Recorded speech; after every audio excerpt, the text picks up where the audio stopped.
everybody. I'm Skip Alzheimer, and welcome to the AV Geeks Lunchtime streaming show. That was Hog Raising.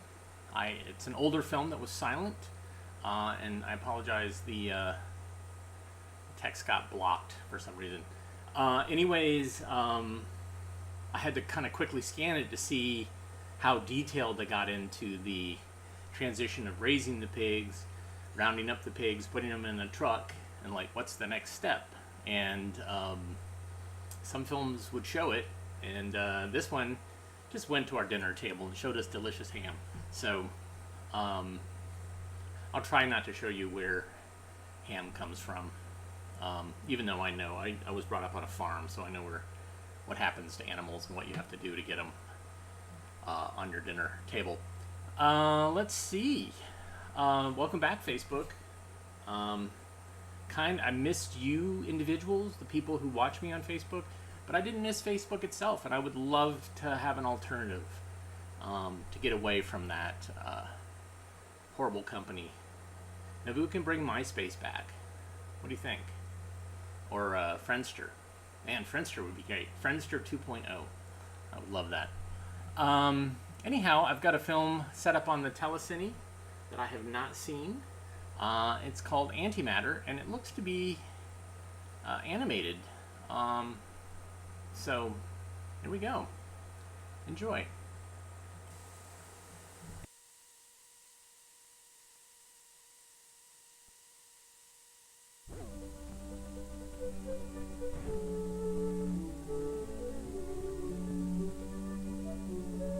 Once there was a time when man believed that the earth and himself were the center of all creation. A cozy point of view. And quite reasonable to the average man watching the stars and planets wheel across the heavens. But one man, a Polish astronomer named Copernicus, proved mathematically that appearances can be deceiving.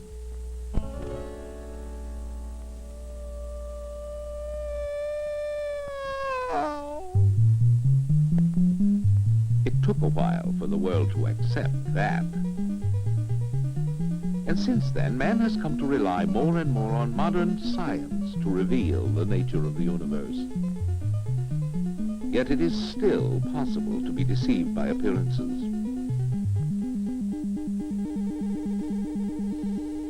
Today, scientists think that there might be something radically different about half the stars in the universe. A difference impossible for a man to observe by looking up at a night sky. And even with advanced scientific equipment, it would be difficult to detect this difference in a star or one of its planets. There is, however, one sure way to tell.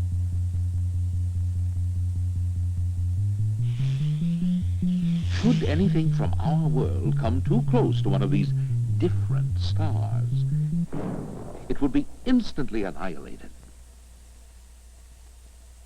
Then he would know the difference. This different world is made of antimatter.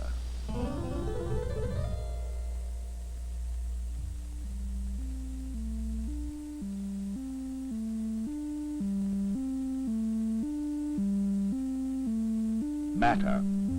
All things on Earth are composed of matter.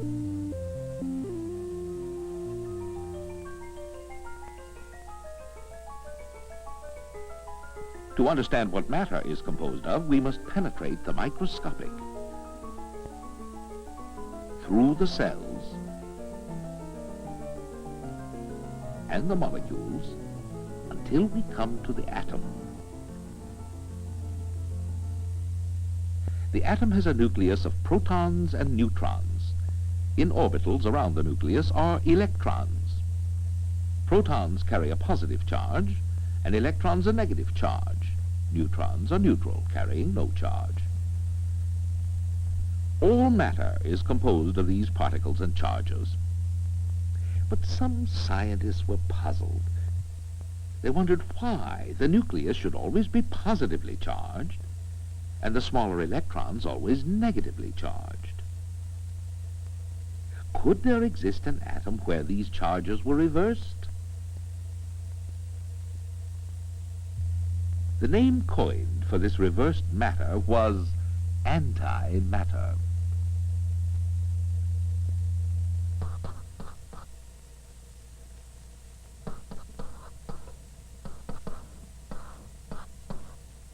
The existence of antimatter was predicted by mathematical calculations in 1930.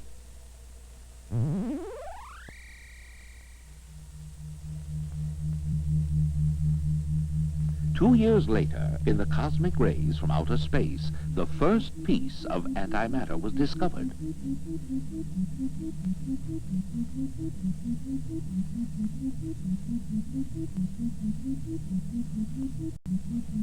As cosmic rays bombarded a cloud chamber in a magnetic field, a photograph was taken, showing tracks of the formation of two particles. One was an electron carrying the expected negative charge. The other looked like an electron, except it spiraled in the opposite direction, indicating a positively charged electron.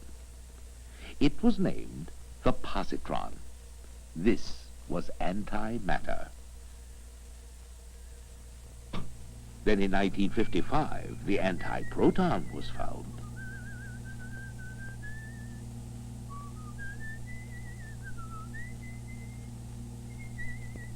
The anti-proton was created in a particle accelerator, better known as an atom smasher. First, a proton was accelerated in a magnetic field, thus given energy.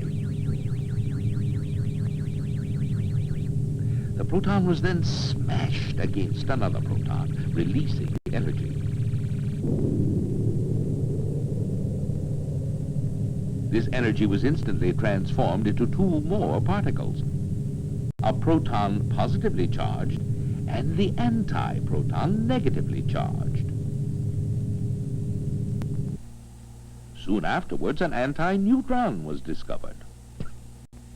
So now there are anti-electrons, anti-protons, and anti-neutrons, all the ingredients necessary to form anti-atoms, which could form anti-molecules, anti-cells, a world made of antimatter. But the fact is, no antimatter exists on Earth. Within a fraction of a second, the created particle of antimatter will collide with a particle of matter. The two particles are then annihilated, turning back into energy. If a piece of antimatter the size of a baseball came in contact with the Earth, it would release the energy of an atomic bomb.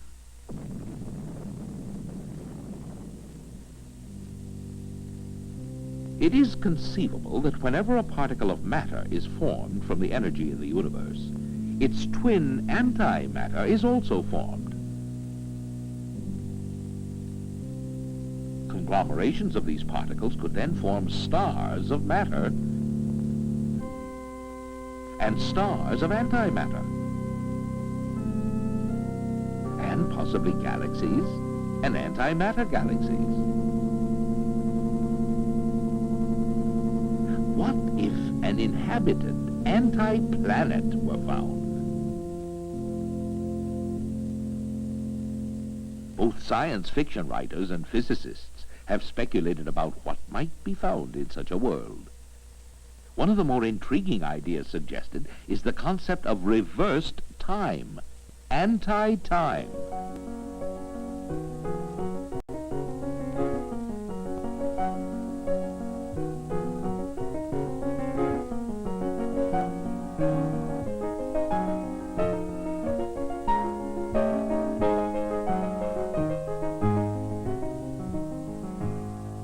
Even physicists are finding it difficult to understand what it means for time to go backwards.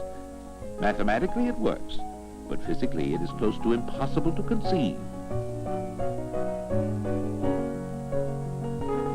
Anyway, we could never visit such a world, for without a doubt we would be annihilated. But although we can't go there, perhaps antimatter could come to us.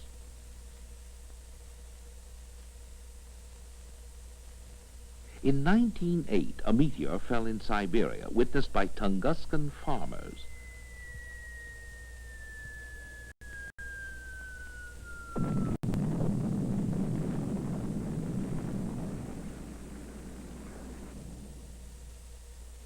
The explosion was large enough to burn and flatten trees in an area 32 miles across. From the magnitude of the explosion, investigators calculated that the meteor must have been gigantic. They searched for the fragments and remains that such a meteor would leave behind, but no trace of meteoritic material was ever found. Some have since suggested that the Tunguskan meteor was made of antimatter.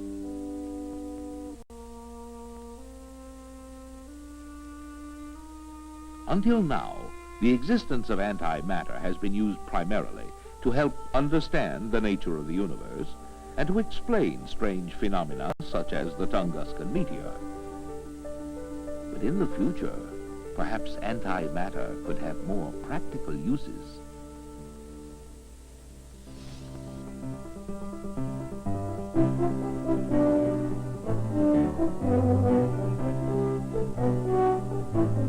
Consider the possibility of exchanging garbage with an anti-world.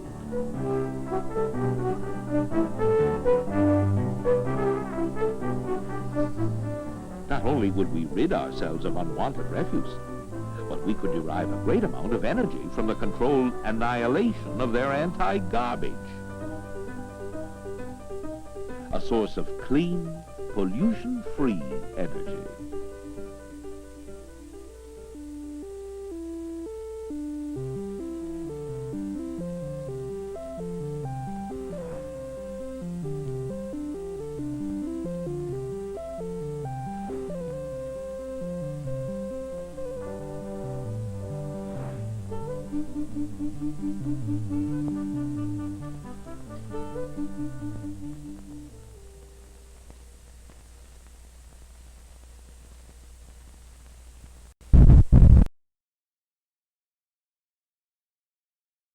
Carl Sagan was narrating in it, would you guys be more excited?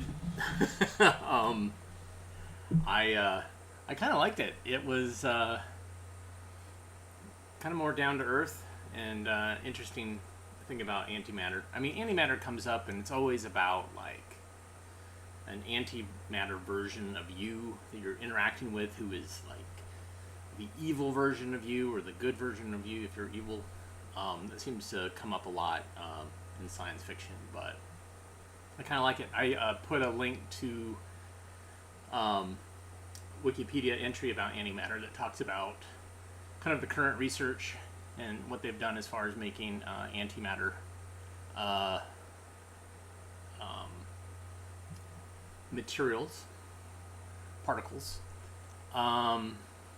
Oh yeah, and somebody pointed out there's some that was had a green scratch, and that's what we call an emulsion scratch, and that's basically somebody didn't clean the projector, or it was running against something that a roller that wasn't moving. It was building up particles, and it was just scratching the actual color information off the film.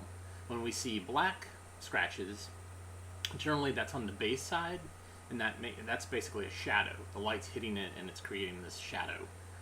But the green and the white are emulsion, and that can't come back, and it's harder to fix. So there you go.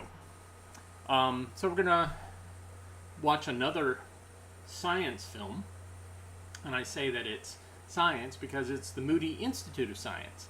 So it has science trappings to it, but at some points it's going to veer off and talk about God. And maybe not talk about science. This one also suffers some damage. It's what we call water damage, where basically the beginning of the print there was some water or some moisture, and what it did is the emulsion kind of came off of it and stuck to the back of the base that was stuck to it. So it's beautiful, and it's sad. And I just saw in the comments, no, unfortunately, Dr. Irwin Moon is not in this one. This is somebody else. So they did have other people that were hosting these. So this is Glass eyes that see. Enjoy.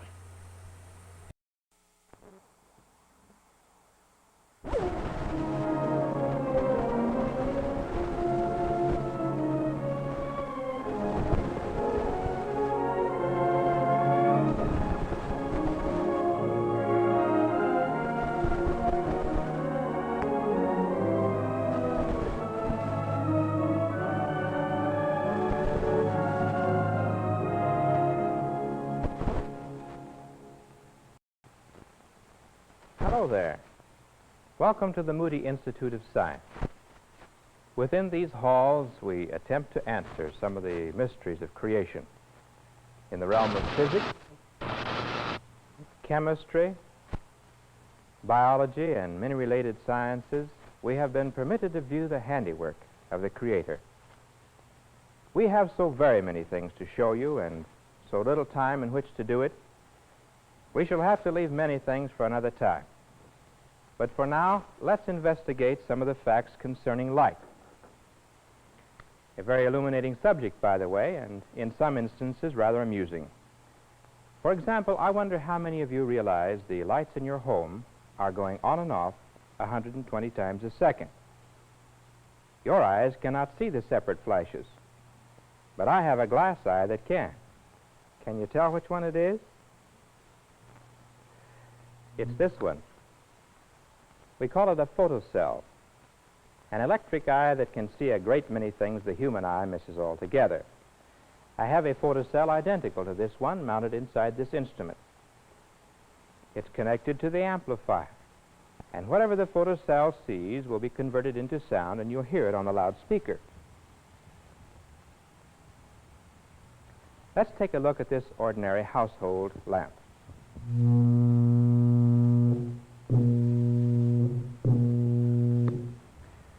What you were hearing was the light going on and off 120 times a second. That's because we have 60-cycle alternating current.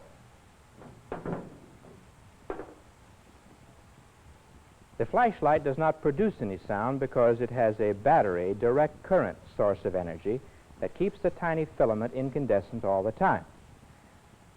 Whenever I interrupt the beam by some mechanical means, sound is heard. Listen.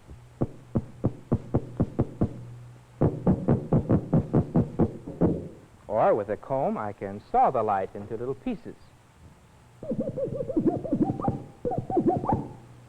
What you were hearing was light sawdust. This comb happens to have tenor teeth and bass teeth. Here are the tenor teeth and the bass. Now, anyone can see that by going fast enough for the high notes and slow enough for the low notes, I should be able to play a little tune. Would you like to hear me play Yankee Doodle on the comb? I was afraid you would. I can't do it. Maybe this will help.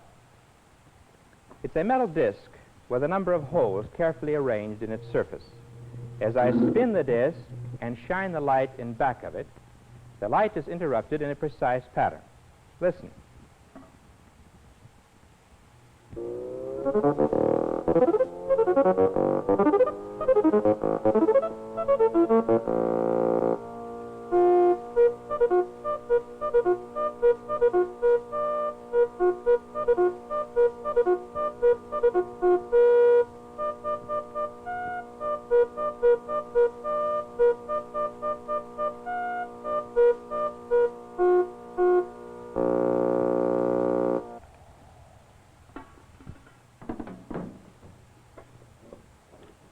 Here is another light source that is apparently on all the time. Actually, it's off more than it is on. At this moment, it is flashing 3,500 times per minute. The duration of each flash is only 50 millionths of a second. That means if I were to leave the lamp on for 5 minutes, it would only be illuminated a total of 1 second. The dial on the side permits me to control the flashing rate of the light. You will notice a variation in sound as I vary the speed. Listen.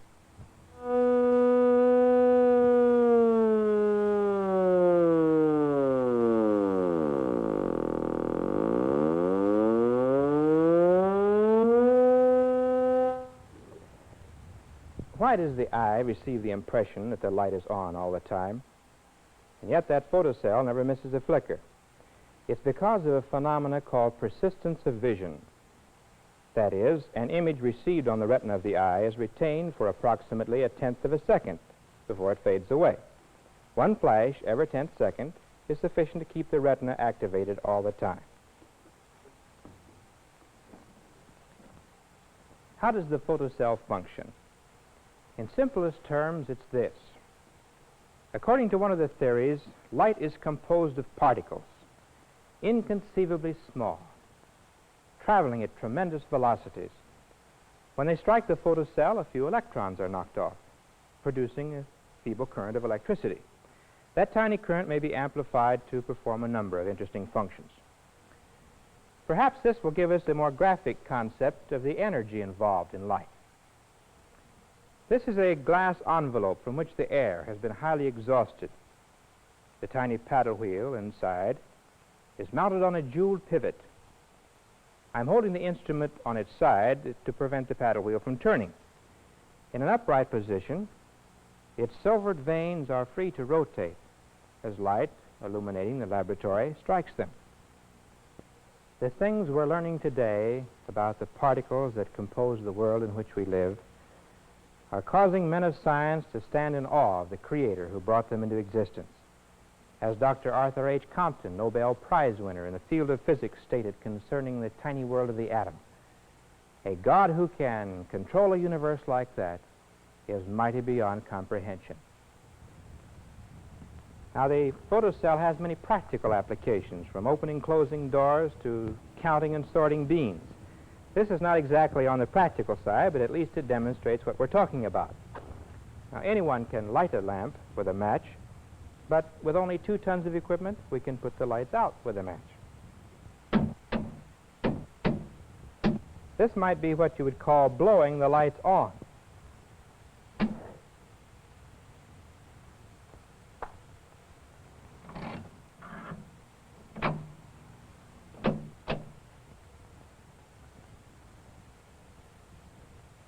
This instrument accomplishes the seemingly impossible. It translates music, the human voice, any sound, into a modulated beam of light. It employs another brainchild of this fabulous 20th century, a facsimile tube originally designed for the reproduction of photographs by radio.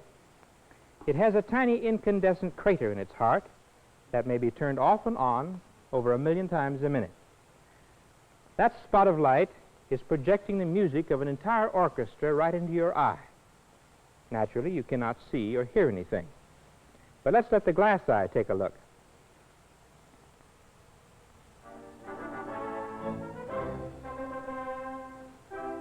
The music you now hear is being picked up from a tape recorder, modulated on a beam of light, projected across the room at 186,000 miles per second into the photoelectric cell, and immediately reconverted into sound.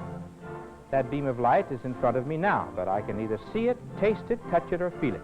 But look, my hand blocks the light and stops the music. At every position between these 2 instruments, that invisible beam of light is carrying a message of music. Would you like a handful of music? Any dense object will produce the same effect. Somehow I could never get it through my head. Now then, instead of a tape recorder, I would use a microphone and project my voice across the room on a beam of light. I understand the military has a similar instrument for secret communication between ships at sea. Only those directly on the beam of light can hear what is being said. The important thing is this. At this very moment, there is an invisible, intangible link between my voice and your ear. If I block that link, you will not hear my voice. 1, 2, 5, 6, 9, 10. Well, that's as far as I can count. But by this time, you have the idea. Seriously.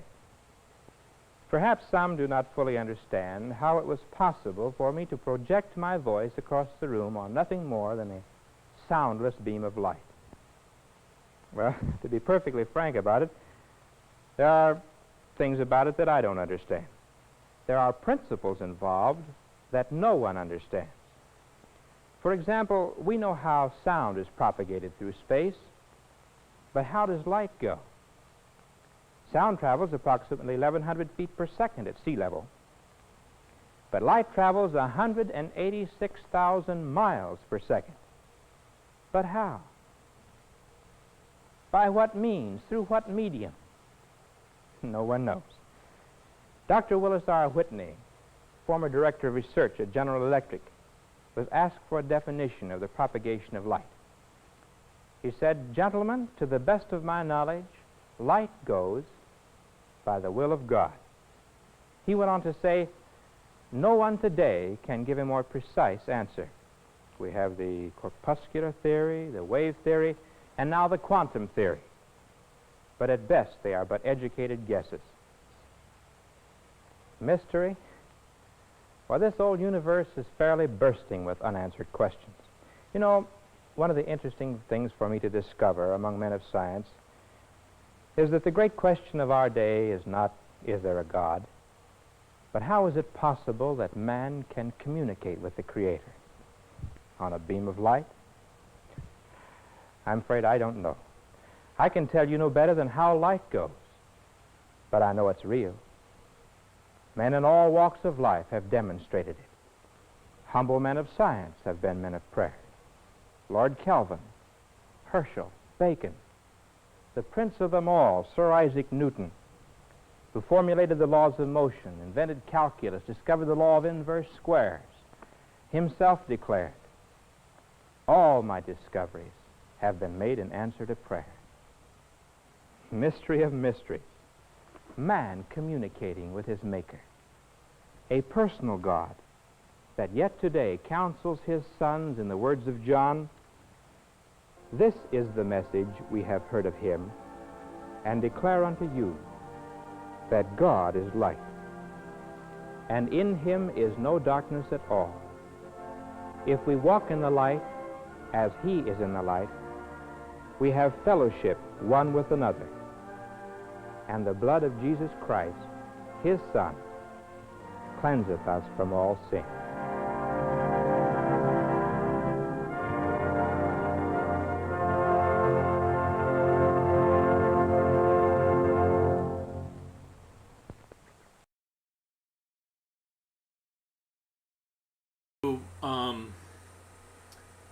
That's a sermon from science. And so that's a little bit different than some of the other Moody Institute of Science films that I've shown. In that one wasn't really intended for classrooms, like general classrooms. This is how this whole thing gets started. Is Irwin Moon, before he's associated with Moody, he was doing his sermons from science. And what he would do is he would travel around to different churches and events, and he would do some sort of science thing that was visually interesting and stimulating to people that were interested in science. Then he would bust out the Bible, and it would be a straight-up sermon, very similar to what we just saw. And the fact that he mentioned Jesus tells me that this is definitely a sermon from science. When they started editing the films for distribution to schools, they talked about God still. They talked about Creator. They talked about creation. But they didn't talk about Jesus because they didn't want to offend the Jews. Basically, they're like, what kind of common thing can we talk about God and not offend the three major religions in the United States that are on school boards? Basically, Protestants, Catholics, and Jews. So that's how I knew that that's not one of the educational films. It's more in general, but it's these films are so good because they show these really interesting science concepts. But then when it's like, well, how does this work? Oh, it's God. And then they quote like, oh, this person was a valued scientist, and what did he say? It's God. Like, they talk about the theories, but they're like, you know what, but nobody knows. And so, even though at that time, in the mid 50s, yeah, there were some pretty good theories about it and about how light worked and all that stuff. But no, it's God. So that's, like I said, that's your departure with Moody Institute of Science. We love those guys. All right, we got another film set up. Like I've been trying to do is actually pull films from the stacks of films that I have in the back and watch ones that we haven't seen before. So I've never seen the Antimatter film before, and this one I have not seen as well. It's called Let's Learn. I just watched the first couple of seconds of it. I'm just going to go ahead and say there is a clown in it, so get ready. All you people that are clown averse, be ready for it. Enjoy.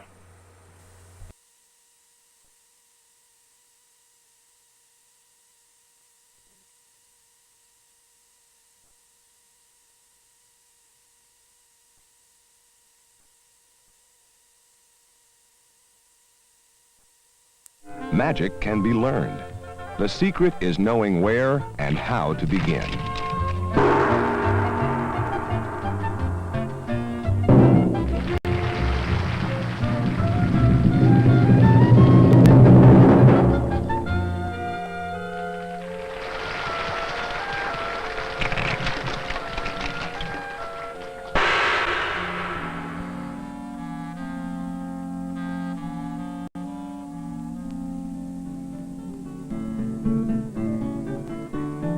Your lifelong goal may be to create the world's greatest music. Or it may be to make others laugh. Maybe it's something practical and down to earth. Perhaps a hobby that's satisfying. Or maybe it's an ongoing interest in whatever you do. Whatever it is, adults of all ages are discovering that learning is a lifelong proposition. And like magic, learning can be exciting and rewarding. Today, the opportunities for learning are infinite. Just look around you. The alternatives have become so numerous and varied that sometimes finding the right thing can be overwhelming. Did you know you can get credit for work and life's experience and earn a college degree without ever going to a classroom? But how does a person go about getting an education outside the traditional structure? Where does he or she begin? The Public Library has initiated the Adult Independent Learner Program to help you get that information. It's even gone a step further. Whatever your learning goal may be, a degree, a new job, or just pleasure, a librarian advisor can help you set up a learning program that suits your particular needs and learning style. It may be a workshop offered in your community, an external degree program, the resources of the library itself, or a combination of all. It depends upon your learning goal and how you want to get there.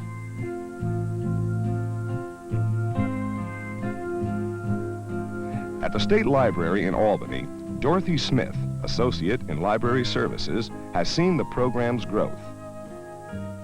The Adult Independent Learner Program really was not just created, and as a matter of fact, it grew up in response to a need. It's natural that the library should be able to supply information about educational opportunities. And as we got into urging the public libraries to do what they could to support the Regents external degree students, it became apparent that there were other adults who needed help in designing and carrying out learning activities, and the program grew from that. The public libraries have always had services for adults. What we're trying to do through the Adult Independent Learner Program is to focus those adult services particularly on the information and educational programs that adults need. In this day and age, it is not possible to give up learning even if you would like to. Lifelong learning is a way of life. Through the Adult Independent Learner Program, we are trying to meet those needs for learning. One of the most positive things that I can think of is a new awareness and attitude on the part of many librarians in particular. They're getting a new degree of satisfaction out of the work that they are doing with adult learners. And I'm happy to say that I think that some kind of activity of this sort in every public library system in the state, certainly there's an enormous interest. I think we're doing a better job to help adults because of this focus on adult learning, probably a better job than we've ever done before. And the program's just evolving. We're just getting started. There's a lot more yet to be done. I think we're typical of the average small-town public library, where the independent learner is just one of a whole series of patrons, each of them with his own particular need.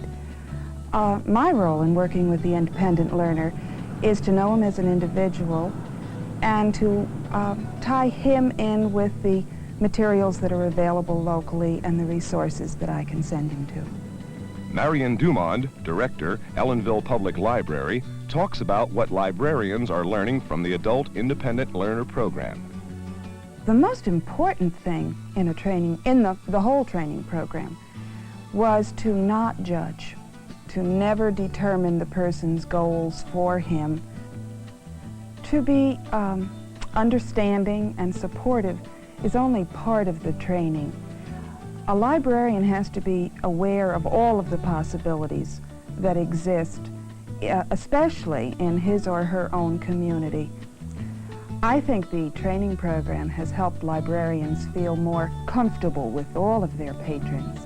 The other thing it's done for us has been to build our feeling of interdependency, because it's a real togetherness project. We're all working together to help the independent learner. The biggest point is to let him know that you're here to help him succeed, and that the big success is a series of small ones.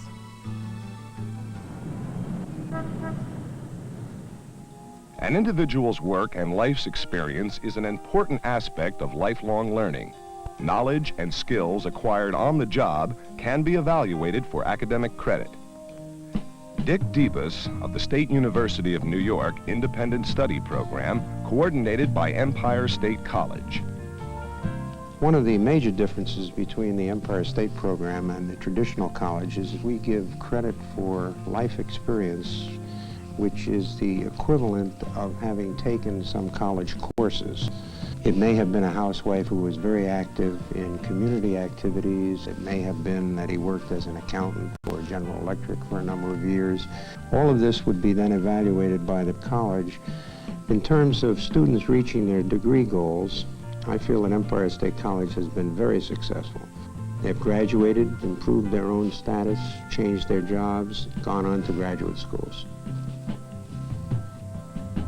The Empire program is providing something that's been desperately needed for a long time, a place for a person who has been prevented from getting an education in the traditional sense.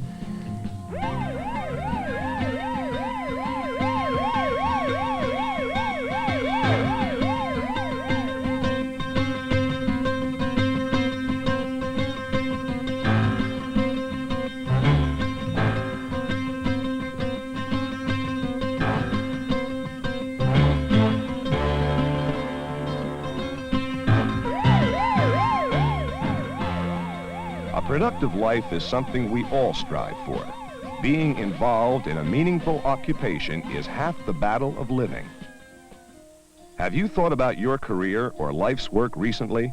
Is it rewarding? Does it provide you with an adequate living? Or are you looking for alternatives? If you don't know what possibilities exist, the public library does. It can lay out all the educational alternatives open to you. Sometimes a degree can make the difference. The Regents External Degree Program offers several degrees. Among them, the Bachelor of Science in Nursing. Like the Empire State Program, flexibility is the key.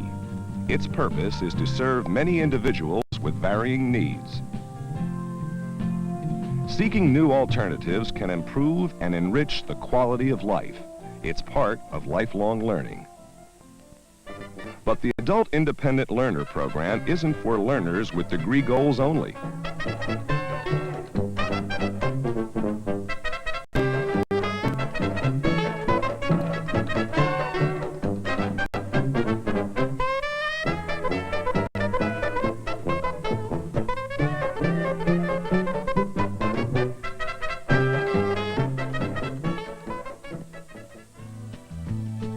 Adult Independent Learner Program can help you improve old skills and learn new ones too. Today's job market may be unpredictable, but the public library has simplified job hunting by creating job information centers throughout the state. The Job Information Center is not an employment agency, but as an offshoot of the Adult Independent Learner Program, it does bring together in one place up-to-date information about available jobs, how to plan a career or job change, how to write a resume, how to prepare for an interview. The Job Information Center can provide you with the latest information on how and where to look for a job.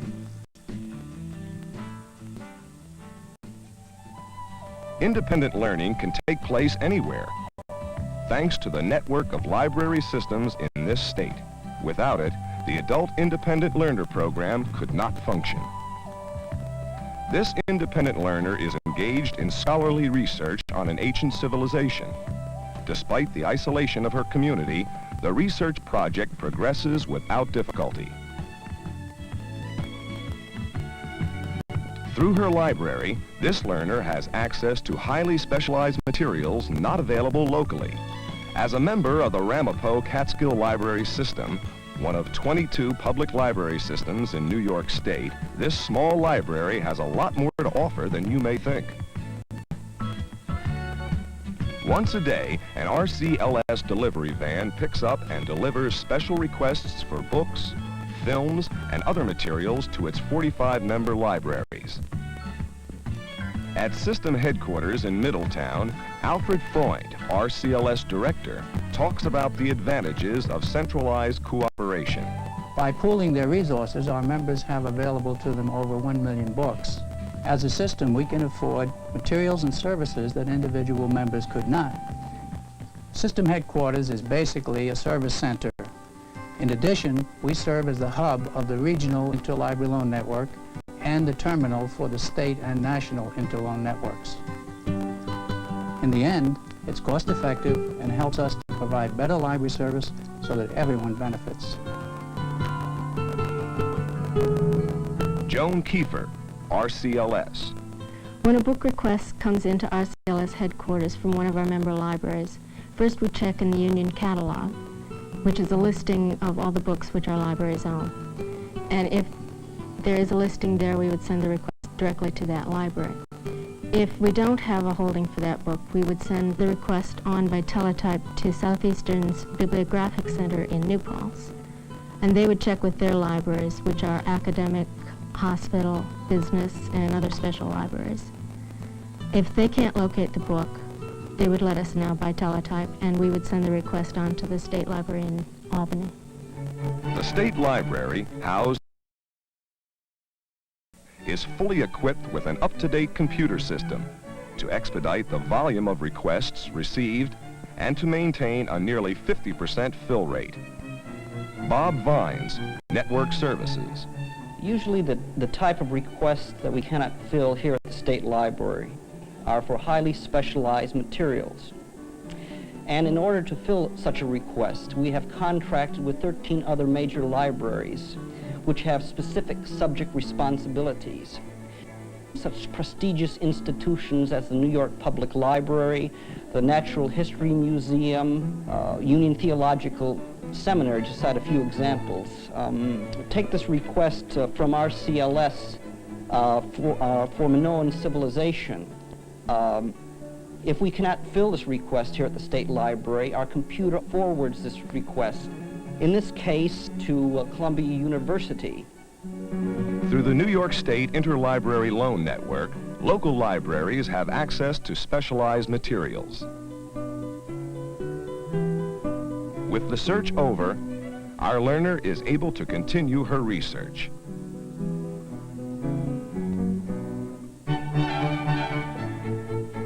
Library services of all levels are cooperating to make the Adult Independent Learner Program a working reality. Joseph Schubert, State Librarian and Assistant Commissioner of Education. The Board of Regents is enthusiastic about the Adult Independent Learner Program. Well, the library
Whether you're playing or watching football in action, you cannot help...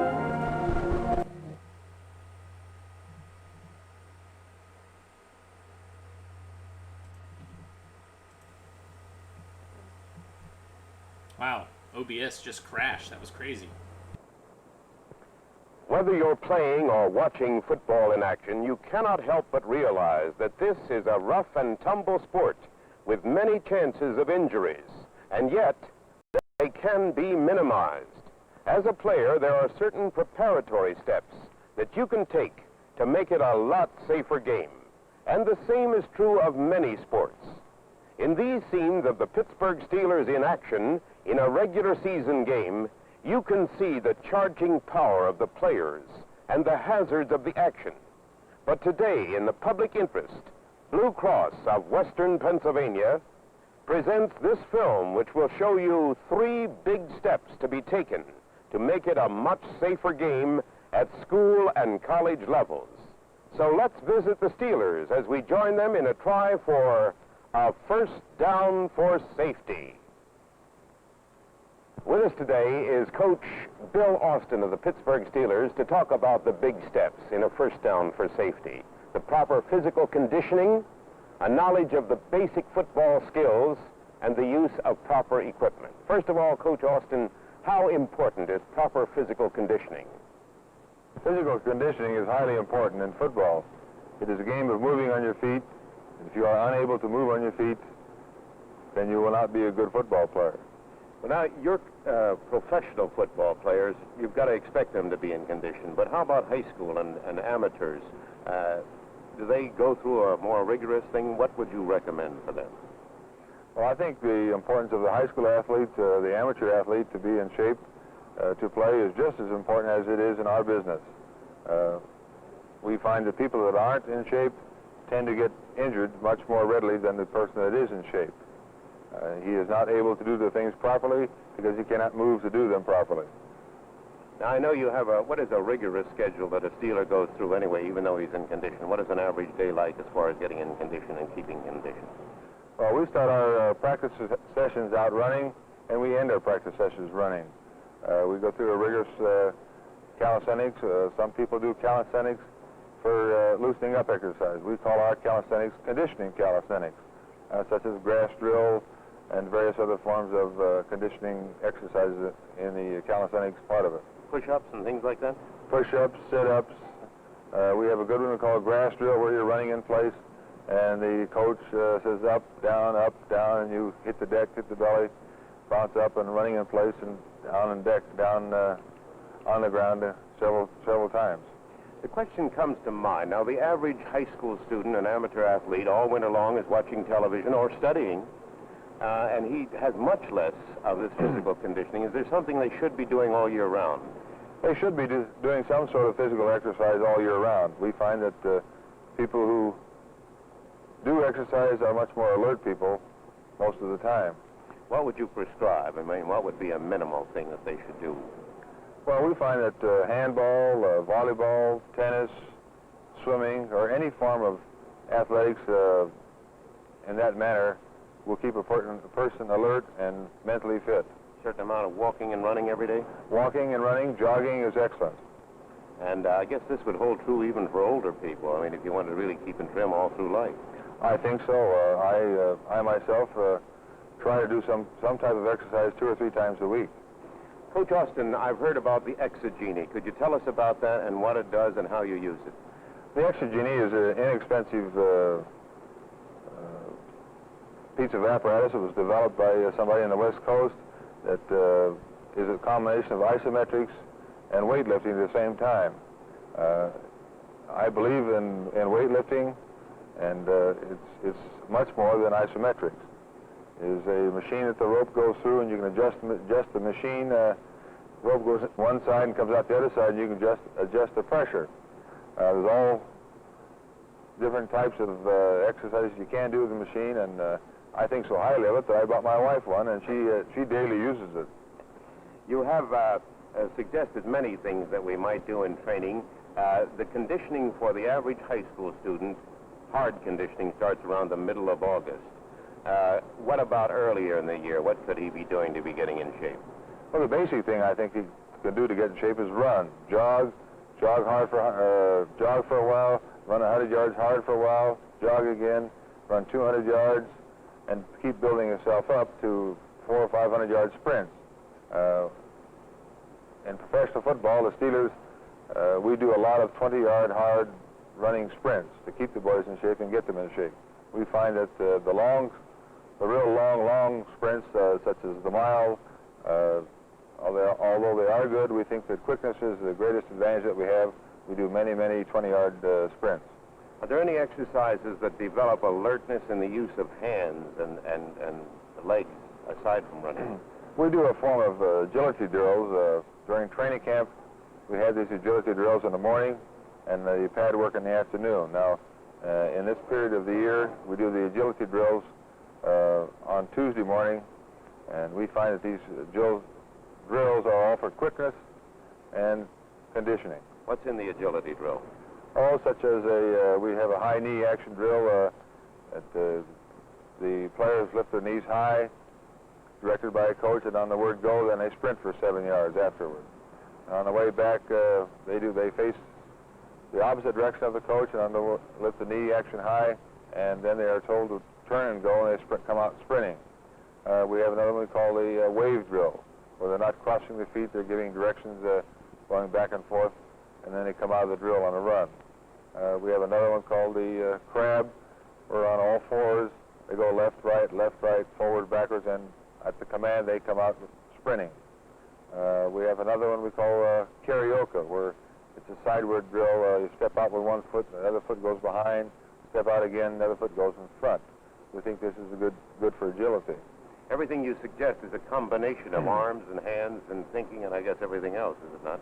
Well, that's right. We feel that the arms and legs are interconnected, and the faster we can move the arms, the faster the legs go.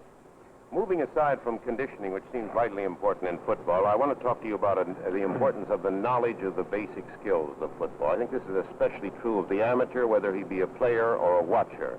Let's talk first of all about tackling. What's the proper way to make a tackle? Well, we think the proper way to make a tackle is to drive your shoulder through the opponent with your head up. It's been proven that you cannot injure your neck with your head up. The only time you can injure the neck is when you block or tackle with your head down. And that's because it's forced down further if you hit him. That's right. You'll never, I won't say never, but you can very seldom injure your neck by going back. You can't injure it with the head going down. So we try to teach the head up. After all, you have to see the opponent, so that's the basic skill of in tackling. You talk about going through with the shoulder. How do you mean going through? Is that a mental way of thinking that you're going to drive all the way through? Well, we think if you keep your shoulder square and you drive your shoulder through into the opponent's midsection, we'll say, and you try to drive your shoulder right through the midsection and drive through with your feet, and we feel that it's a much better way to tackle, a much surer way, and again, less injury. Let's look at that a moment, and while we do, let me ask you to briefly summarize what you've just told me, how to correctly make a tackle, because you, I think, have hit on 2 points, the head up and going through with the shoulder. Is that right? That's right. We think if you drive through the opponent with the head up, then you'll make a much more surer tackle, plus you lessen the chance for injury. I think it might be interesting, too, Coach Austin, to look again at this in slow motion, because I know many people get more out of it seeing it in slow motion. And while we're looking at a tackle made properly in slow motion, let's talk again about some of the don'ts. What are some of the things not to do when you make a tackle? You said don't keep your head down because you might snap your head forward and get hurt. What else should you watch out for? You should watch out for a rounded back. You should always keep your back straight and level and driving through your opponent. If your head goes down, then the back is usually round. And movement of the legs and follow through with the tackle. Deliver the blow instead of receive the blow. Is this not like learning to lift a weight properly? In other words, you keep your back straight and you use your legs to do the lifting in that case. And here you're suggesting straight back and hard drive with legs, right? That's very true. There's a proper way to, if you lift weights properly, you can't injure yourself. If you don't use the proper technique, and there is a possibility of injury. Now let's get on to another basic skill of football that's important to know, how to block properly. Well, again, we think the importance of the head being up lessens the chance for injury. Also, the head being up, we can strike our opponent. Unlike some people, we teach to strike the opponent with the forehead. We think that is the proper way, and also with the nose guard, there's no chance for injury in the face. We think no opponent in football stands still and lets you hit them. If you aim the head for the belly and they take a position to the right, then you'll pick them up on the right shoulder. Isn't this a little hard in the neck sometimes? No, but then we don't feel it's hard in the neck if you keep your head up. We also have various exercises to strengthen the neck so a person won't injure the neck. What type of exercise do you have for that? Well, such as the old wrestler's bridge where you're lying on your back.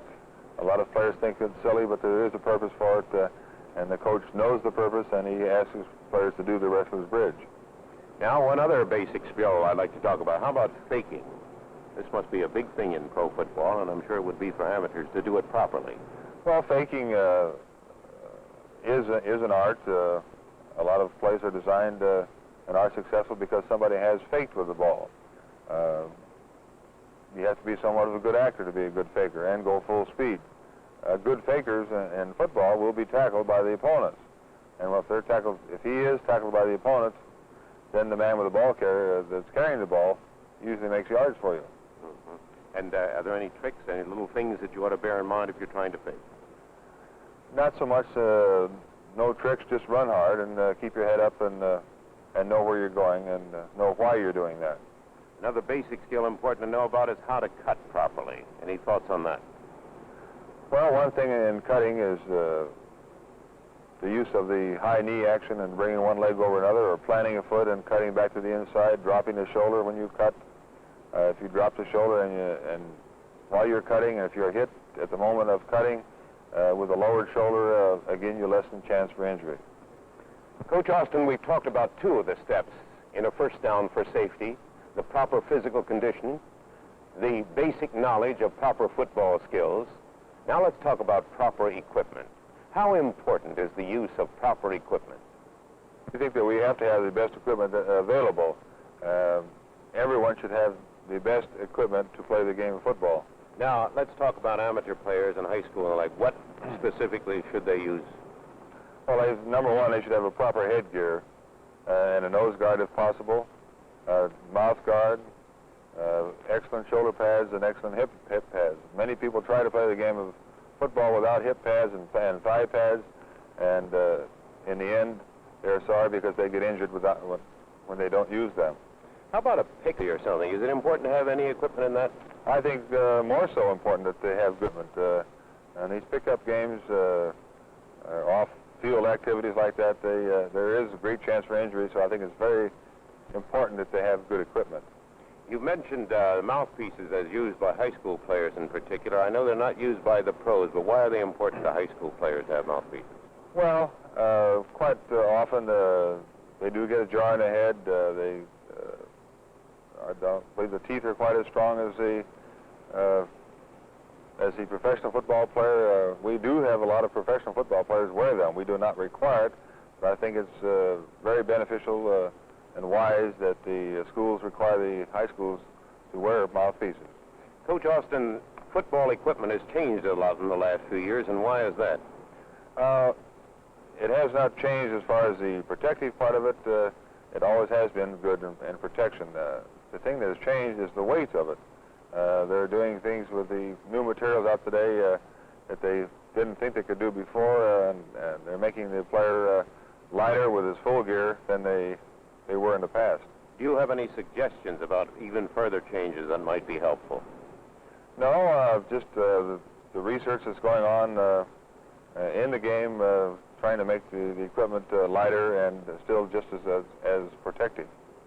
Coach Austin, I want to thank you very much, and again wish the Steelers a lot of success. Thank you for helping us out on the subject of proper conditioning, on the subject of knowing the basic skills of playing football, and also the use of proper equipment. In winding up this film... Back here in a minute, so don't touch anything, okay?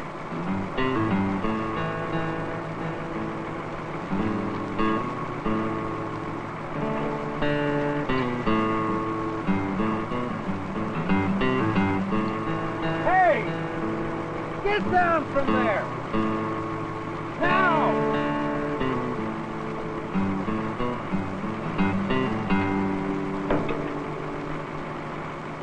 Hey! Turn it over! What if it bumped that control by accident? You'd be mincemeat by now. What have I told you? You don't work on equipment when the engine's running. Well, I told him not to touch anything. All right, I guess I wasn't thinking. You weren't thinking? You mean you'll work on engines and machinery and not think of your own personal safety? Here. Shake hands with danger.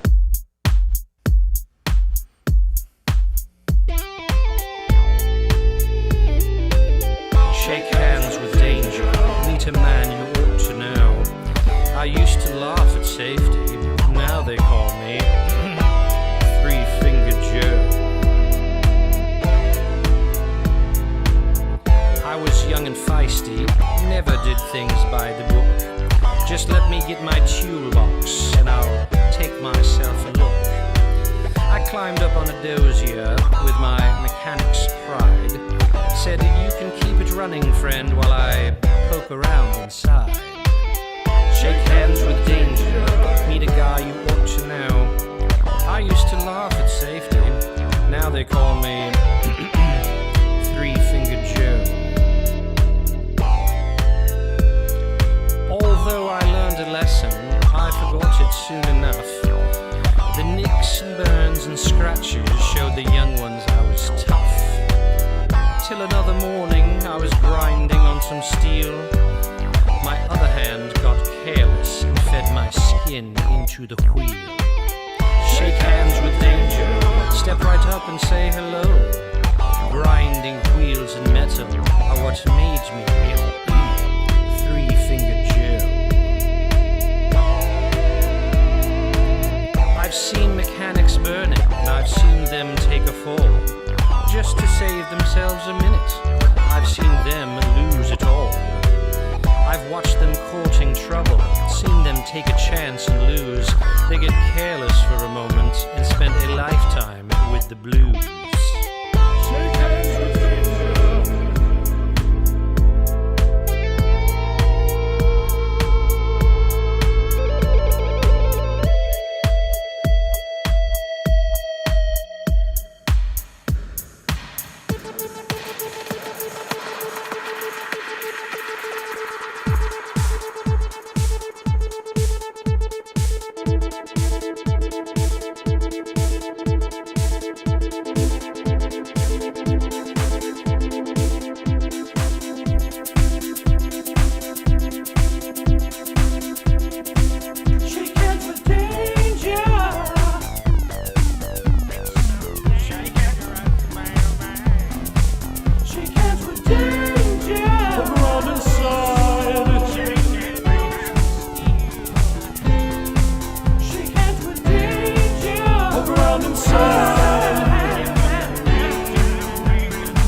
some friends I used to know.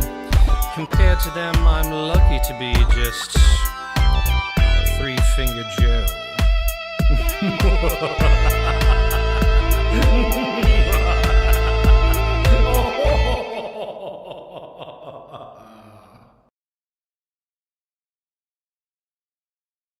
I'm hitting the mute button, and hopefully it won't crash, OBS. That was weird. Thanks for holding on. Happy that I was able to get it back up and not lose the stream. Anyways, so that was the dance remix of Shake Hands with Danger, done by Scott Phillips, who's a local songwriter, singer, teacher. This song is basically a year old. This was commissioned by my wife for my birthday, and tomorrow's my birthday. So there you go. Thanks everybody for tuning in. Very much appreciated. If you like what you saw, you can buy us some coffee at buymeacoffee.com/avgeeks. Caffeine is a wonderful way to say that you love me. You can also buy DVDs and watch other shows that we've done in the past at www.avgeeks.com. You can hit the like button, which is a great way to say that you like what we do, and the subscribe button, and get notifications and all that stuff. Thanks again. We will be back again tomorrow, even though it is my birthday, and because I love spending it with you guys. I love doing this. This is what I like to do. People were like, why are you working on your birthday? I'm like, this doesn't work. I love this. So there you go. In the meantime, I hope everybody has a great rest of your Tuesday. Please rewind, love each other, and we will see you again tomorrow. Everybody take care.